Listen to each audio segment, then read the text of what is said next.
Welcome back sa Bahinayan mga kabayo, kung saan sa tahanan ay pwede kang matuto.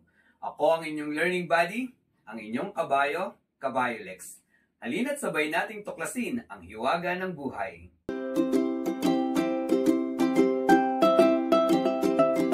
So today mga kabayo, pag-uusapan natin ang kinetic molecular model at kung paano nito ipinaliliwanag ang properties ng solids and liquids. So kung ready ka na, tara! Let's make science simple and fun! Bago ang lahat, i-recall muna natin kung ano ang Kinetic Molecular Model o KMM. Sabi ng model na ito, lahat ng matter ay composed of tiny particles, mapaatom man yan or molecules, at palagi silang gumagalaw. Ang movement na yun ay depende sa energy ng mga particles at sa forces na humahawak sa kanila. So in short, more movement means more kinetic energy. Stronger forces means mas dikit ang mga particles. Now let's start with solids. Dito, super dikit-dikit ang mga particles. May strong forces of attraction kaya hindi sila makagalaw ng malaya. Kaya fixed ang shape at volume ng solids. Pero hindi ibig sabihin na totally still sila ha. Gumagalaw pa rin ang particles. Nagva-vibrate lang sa kanilang position. Halimbawa, think of an ice cube. Solid siya, may definite shape and volume.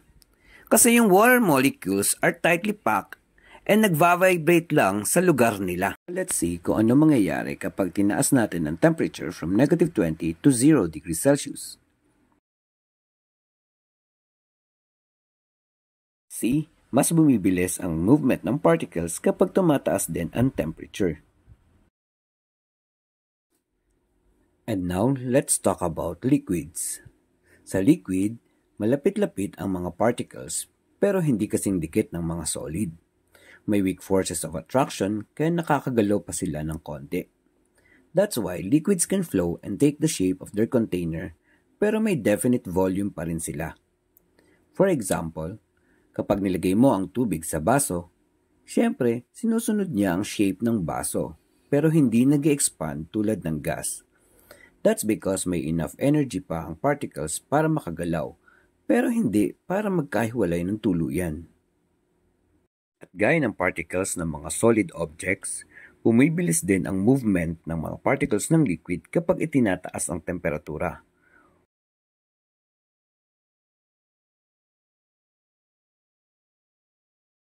O kaya naman ay bumabagal kapag bumababa ang temperatura.